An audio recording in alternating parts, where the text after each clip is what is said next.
Well, I have to say, this this year is one of the worst job markets I think I've seen in a long time, and it's not getting better. I don't think a day goes by that I don't read about another layoff. So in this episode, I want to talk a little bit about how to know when a layoff's coming, how to prepare for it, how to avoid it, and what to do if it happens to you. How do you get back into the job market and find a new job?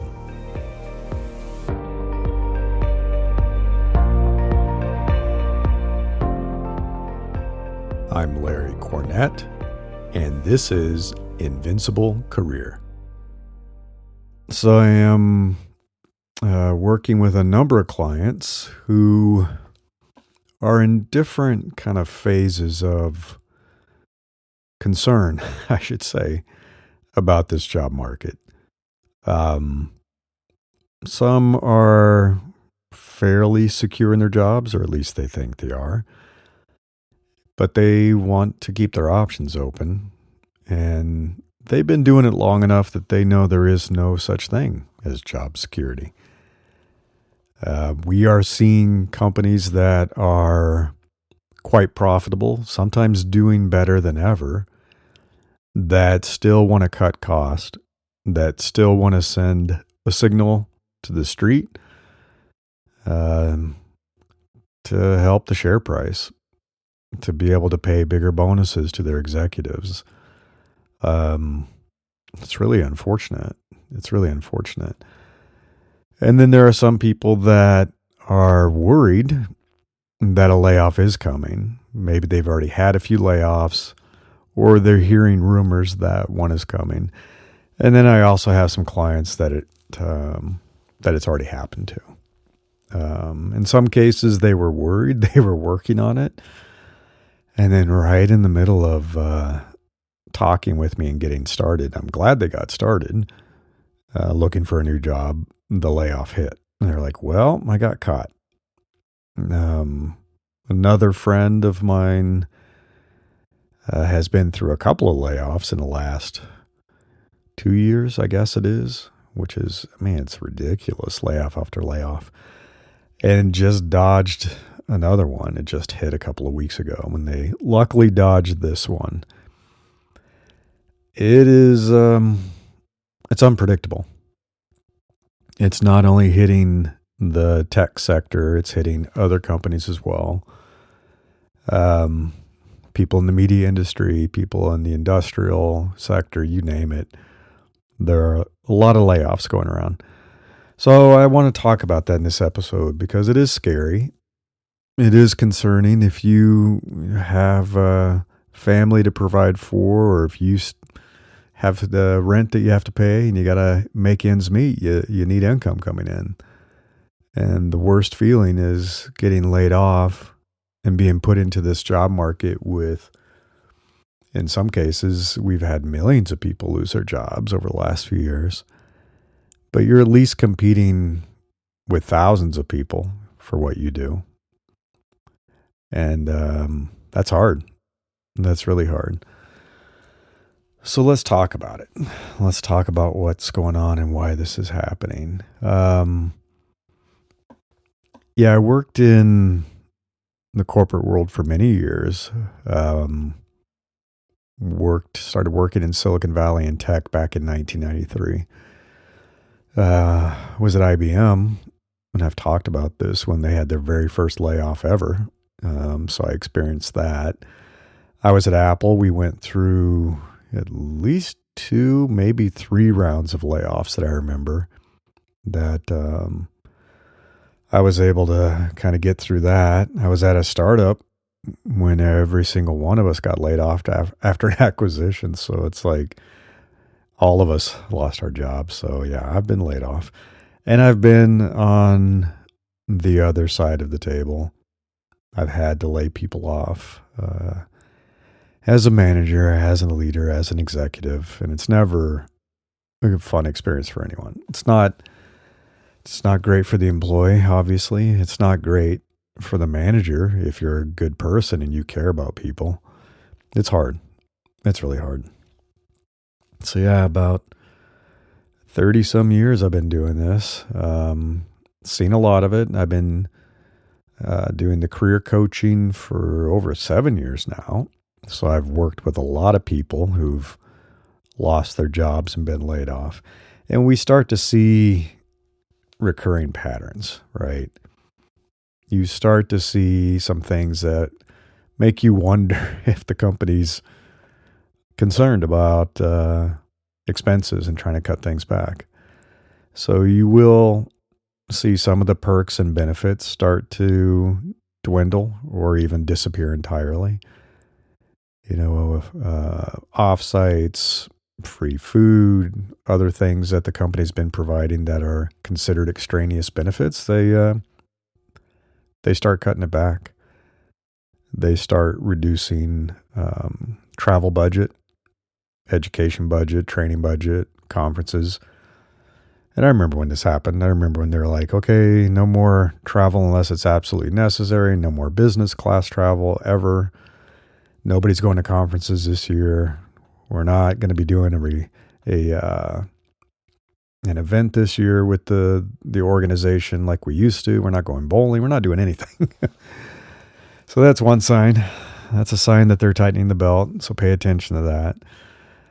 The other which happens is the planning activities. So you've probably been involved in quarterly planning. You've been involved in long-term project planning. You can tell when a reorg's coming and when a layoff might be coming when that gets put on hold. So it might be put on hold for everyone. Maybe there is no planning going on. That's all been paused, which is concerning, obviously. It's like, okay, there's some uncertainty coming, and that's why their planning has been paused, and they don't want to commit to anything and don't want to spend money on projects, you name it, until they figure out what's going on. It's a lot more concerning if you're not part of that. So if you notice that project planning is going on and long-term planning is going on that you normally would have been a part of, but you're not invited, that's a really bad sign. That's a really bad sign. That means that they don't want you in the room talking about confidential stuff, and you're probably on the layoff list. Big one, which we've seen for a while now, is when hiring slows down or it's completely frozen, so the company stops hiring. So obviously they're concerned about headcount. If you suddenly are no longer invited to meetings that are just regular meetings you used to go to, so like one-on-one meetings with your manager, meetings with senior leadership or collaborative meetings, whatever. All of a sudden the meetings are canceled. Not good. That's not good. I've talked about this when teams get shifted. So when teams get moved to new managers and everything gets shuffled around, especially if it doesn't make sense, you're like, why is this happening? Why is this person suddenly taking on this team? That probably means the other leader or manager has been put on the layoff list. Or in some cases, one thing that happened to me is they moved a team to me and then told me I had to lay off the team. And so they got moved to me simply because the manager didn't want to deal with it. And so they made me deal with it. That was real fun. If there's tons of meetings being scheduled with HR and people that you have never heard of before. So I think we are seeing kind of an interesting trend with younger folks who are recording their layoffs and sharing those on TikTok and Instagram and YouTube and other forms of social media. And there's mixed feelings about it. But they show up for a meeting and there's two people sitting on the Zoom call with them that they've never met before. Their manager's not present, and there are two people who are telling them, hi, we have some bad news. You've been laid off. We'll give you more information about your package, blah, blah, blah. I see this as kind of cowardly on the part of the management. So let me have kind of this point of view about it. If the company's doing everything right, if they're treating people with respect, if the manager is meeting with the employees to talk about the layoff, then there's nothing wrong with it being shared. The person may not even want to share it, but there's nothing wrong because you're not being a terrible person. Sometimes businesses have to do layoffs. It's unfortunate, but it is part of business and it's part of managing expenses. It happens. But if you're not handling it well, you're not showing up for the meeting because you're too cowardly to talk to your own employees, who knows why this is happening, then I'm sorry. If you look bad, then that's on you. Do a better job. Treat people with more respect. If you notice that your manager and your manager's manager and everybody's kind of unavailable suddenly, they're no longer coming to meetings. They keep postponing meetings because they're being pulled into a whole bunch of meetings over the course of a few days, maybe a week, depends on how much is going on with this reorg and layoff. That means they're being pulled into emergency planning meetings for layoff. And so if that happens, yeah, a layoff's coming. If you're told you have to attend a mandatory meeting or maybe even come into the office for a mandatory meeting and bring your equipment. Yeah. What does that tell you? So you're like told, I don't care if you're on vacation. I don't tell if it's, your day off. Everybody has to come into the office or everybody has to be on this call. That's a layoff. That's a big announcement. And then sometimes things just stop working. I've talked with a few of my friends that said they found out they were laid off when they could no longer get into the corporate VPN. Their laptop wasn't able to go into the network. They couldn't check their email. And that's how they found out they were laid off. It's pathetic. Companies sometimes handle this so badly, so poorly. So what do we do about this? What does everybody want to do about this? Well, I've been talking with a few people that obviously as a career coach and leadership coach, sometimes people want to do the right thing, which is continue to advance their career. And part of that means looking for a new job. I've mentioned this before, that if you stay in a job for more than 2 years and you're not getting promoted, you're not getting a big raise, you are going to make less money than you could over the lifetime of your career. Been researched to support this. No one wants to hear this. But if you change jobs every 2 years or so, your career will continue to rise. You'll make more money. You should be using every new job as an opportunity to get that promotion, take a job at the next level, make a lot more money. I talked about, the big 50% raise I got going to a new employer once, which was way better than the meager 5% that my current employer was going to give me. I've been promoted going between companies, which is fantastic. That could be part of your negotiation. So that is a good way to get ahead in your career. It's a good way to keep moving up if a company's not taking care of you. However, in this market, that's risky, right? It's a little risky. Now, it doesn't have to be. It doesn't have to be. So no one is telling you that when you are looking for a new job that you have to be forced to quit your job before you have a job, or to take an offer you don't want to take that's not a great offer, or you're worried about the new company. Don't do it. Stay put. If you feel somewhat safe and secure in your current job with your current employer, stay put. Don't do anything to risk that. I mean, you can network, you can look around for opportunities without being silly about it and making your employer freak out saying, I think you're interviewing. There's ways to do it. There's smart ways to do it. So keep looking around, see what you can find. If you can find a great job that pays you more money and it's a really solid company and it feels safer, then you should move, right? But don't don't make that move if you don't feel safe, right? So if you can ride out the storm with your current employer, do that. The other thing you should be thinking about if you're going to stay is how to make yourself more valuable. How do you increase your sense of security, your job security in that company? And I mentioned that I survived layoffs at IBM. I survived multiple rounds of layoffs at Apple. I survived layoffs at other companies too. And so how do you get through that? How do you stay off that list? And let me be clear about something. There is some talk, and some companies are spinning it to say, hey, it's totally random.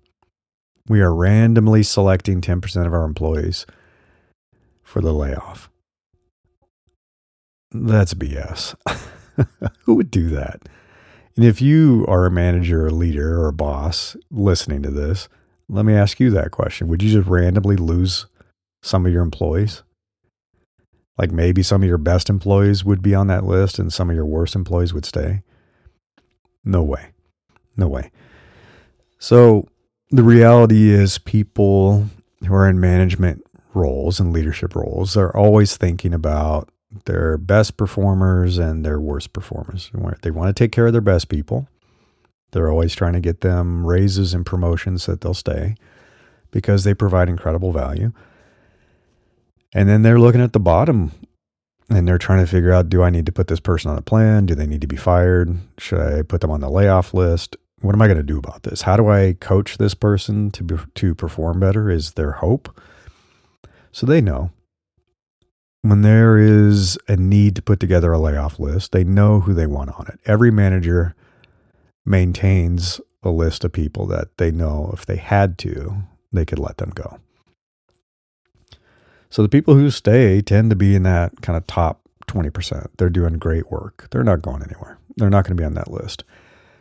People are working on really strategic projects and they're in a critical role that's kind of irreplaceable. They're not going to get laid off.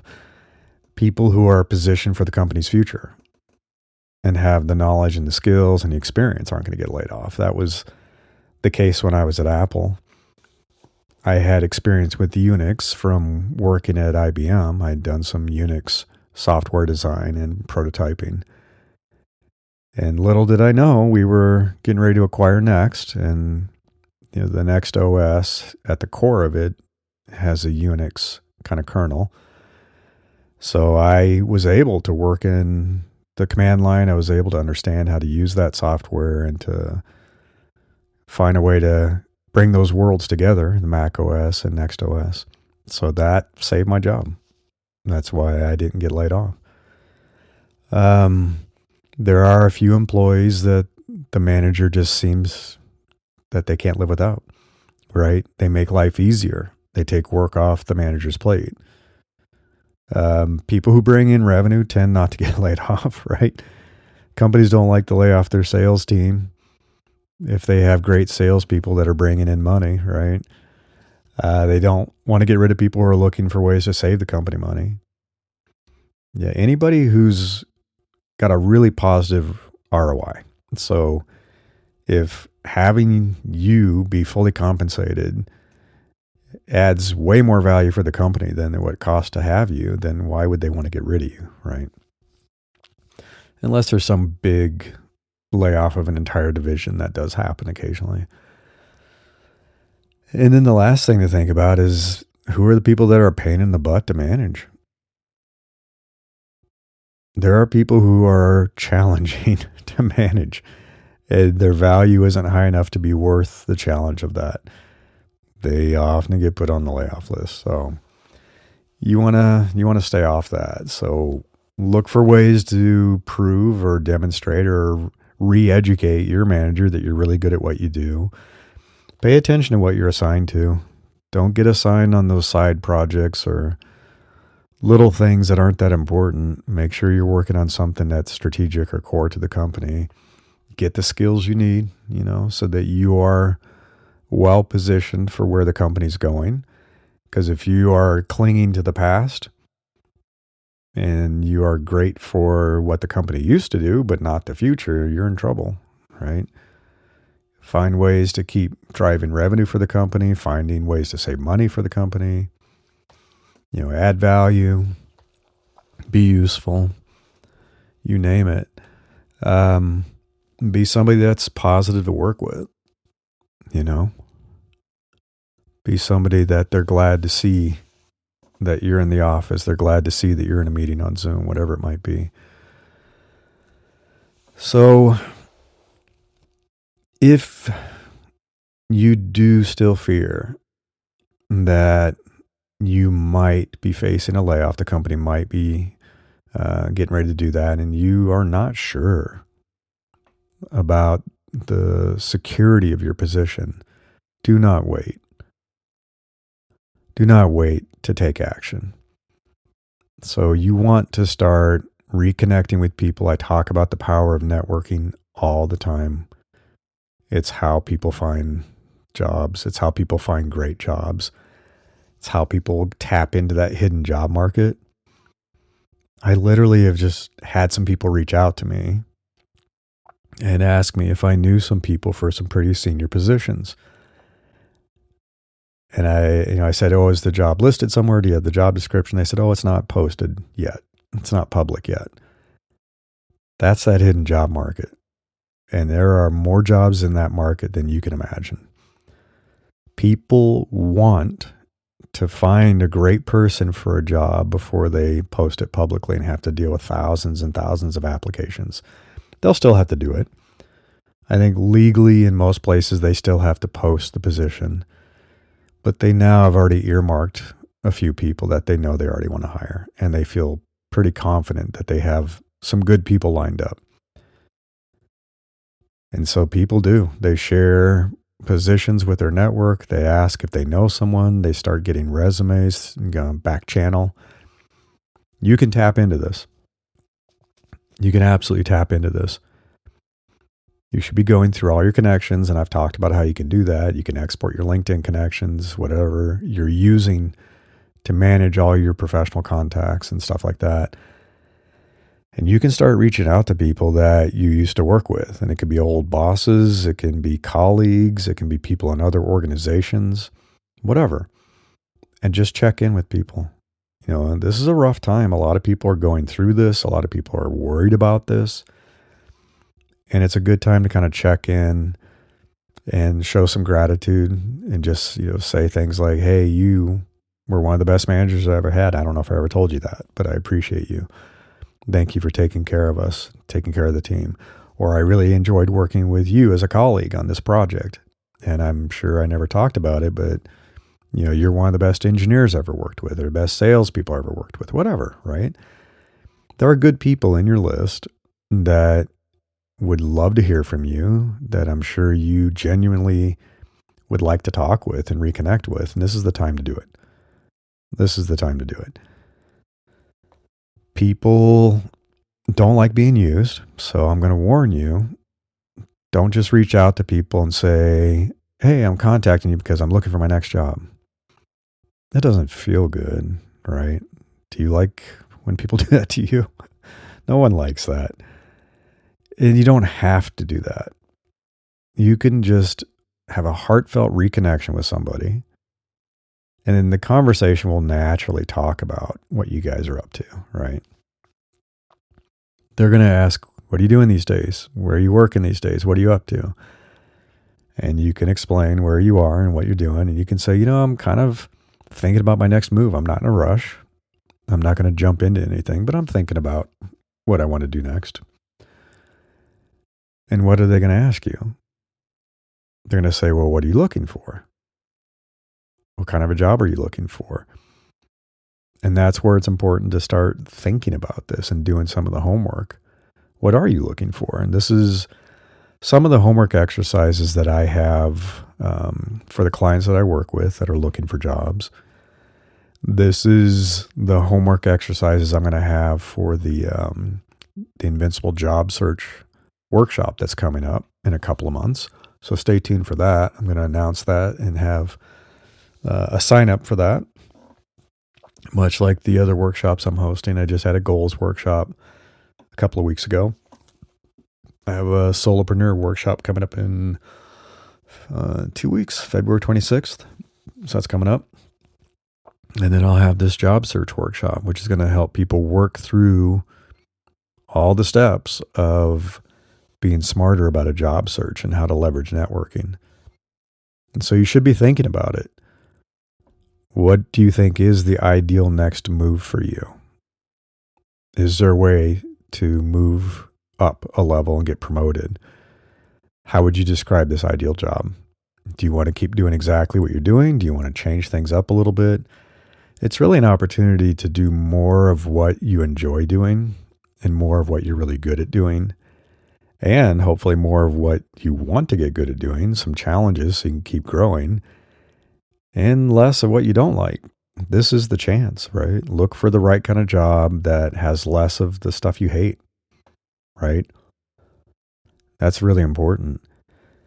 So be clear about what your ideal role looks like and how you would describe that job, maybe what the literal job title would be. And then think about, well, who is your ideal employer? What kind of a company are you looking for? Do you want to work at a startup? Do you want to work at a small company, medium-sized, a large corporation? What are you looking for? What industry? What vertical? Do you want to work in entertainment, gaming, e-commerce? Do you want to learn about AI and work for an AI company? Do you want to work in retail? You name it. Be clear about what it is you're looking for and think about the kind of companies that are kind of good examples of that. So you can say, I'm looking for a company like this.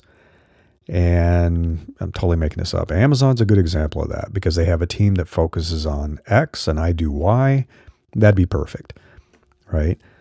Or a different kind of company, maybe a smaller company like an Automatic that makes WordPress. And actually, I'm interested in the open source community and I'd like to work for a smaller company that allows remote work because remote work is really important to me and they are committed to that. So I'm looking for a company like Automatic. And this is the kind of role that I want because that's what they're going to ask. What are you looking for? Where do you want to work? Then you should be thinking about, not necessarily for this conversation, but for yourself, who do you want to work for? What kind of a boss is the right boss for you? And I'm seeing this time and again. Some of my friends and clients have had their careers ruined by bad bosses. Bad bosses at great companies. So you can go to a great company that will pay you well, should be a good move for you, but you end up reporting to a toxic manager. And that will damage your career more than help it. And it will. I've seen it. I've experienced it. And I've experienced the inverse of that where I went to a so-so company. It's the company's not that exciting. But the manager was great. The manager took care of me. The manager coached me and mentored me and helped me grow and get better at what I do. And my career thrived. So think hard about that. And do your homework. Know who these people are. Know what you're getting into. Look at their background. Talk to some people who used to report to them. I talk about this all the time. Super important. So be clear. Be clear about the job you want, where you want to work, what type of employer is ideal for you. And then you should be thinking about, well, who do I want to report to? Because I don't want this to happen again, right? I don't want to be worried about a layoff again. So I want to go to a great company with a great job and a manager that's going to take care of me and not put me on the layoff list. So the last thing I want to talk about is how important it is to not leap into this right away if you do get laid off. So if you unfortunately do lose your job, you get laid off, I've written about this, what to do in that first week of a layoff. If you go to newsletter.invinciblecareer.com, search for layoff. There's a way to search all my past posts. And I've talked about how to know when a layoff's coming, how to avoid being on the layoff list, and what to do if you do get laid off. What to do in that first week. And one of the things that's important to do is take the time to process what happened, right? It's an emotional experience going through a layoff. Losing a job, even if you weren't thrilled with the employer, isn't fun. It doesn't feel good. You're going to lose colleagues that maybe some of them you enjoyed spending time with, and now it's gone. So you got to process that. You got to take the time for that to sink in. And that means don't jump into a job search that day. Don't get laid off and then jump immediately looking for a job, or even that week. Don't do it. I've seen people do it. I've seen people leap into the job search before they have their confidence back, before they've lost their bitterness. And I interviewed somebody like that, and they were super bitter. They were angry. It had happened, I think, just the week before. So they were saying really negative things about their employer. And the entire interview, they were just being angry and bad-mouthing their old boss, and it just came across really poorly. They couldn't even focus on the interview because they were too busy being angry. They didn't get a job offer, so it's not good. You don't want to go through that. So take your time. Wait till your confidence is back. Wait till you're ready to be back in the game. Wait till you're clear about what you want and you have a plan before you start thinking about finding your next opportunity and starting up the interviewing again. Reconnect with everybody, like I said. I would take this time, if it happens to you, to reconnect with friends and family. Take care of yourself. You've probably been so busy with work, you haven't been doing that. Take a little mini vacation, whatever. Just don't jump right back into a job search. And then when you're ready and you're clear and you know what you want, then you can start working on how to position yourself, right? You can update your resume. You can update your LinkedIn. You might have to, and I would say you probably will have to refresh your website. Most people have let it go stale. If you have a portfolio like designers do, it's probably stale. Yeah, time to update all that, right? So this is all the stuff that I talk about in this job search workshop and the homework that people have. It's pretty detailed, and that's the point, is that you'll be more than ready for the interview once you've gone through this. You'll be ready to answer any questions. You'll be ready to sell yourself really well. You'll feel confident in those meetings, talking with people. And you'll start working that hidden job market to get those inside champions so that they already want you. Nothing feels better than going into an interview and someone's already been pre-selling you. And so they feel like they want you and they're just trying to confirm it. They're just looking for red flags, make sure there aren't any that they overlooked. And they're just trying to get confirmational information that's like, yeah, this confirms what we thought. We do want you. You're perfect. Let's get an offer out. And that's the happy ending that you want. So, yeah, go to newsletter.invinciblecareer.com if you want to read more of these articles, all about layoffs and job searching. I have tons of free information up there that could help, because I can't even begin to coach everybody that reaches out to me, especially with all these layoffs. You know, I don't have that much time available, but that's why I've spent years writing these articles and doing this podcast, is so that you can get the advice you need. And it's free. It's up there for everybody to access. So I wish you luck. Best of luck with avoiding this crazy crisis of layoffs that's going around, and staying off that layoff list and keeping your job and getting to the other side of it. Until next time, I wish you the best of luck in becoming an opportunity magnet for the best things in life.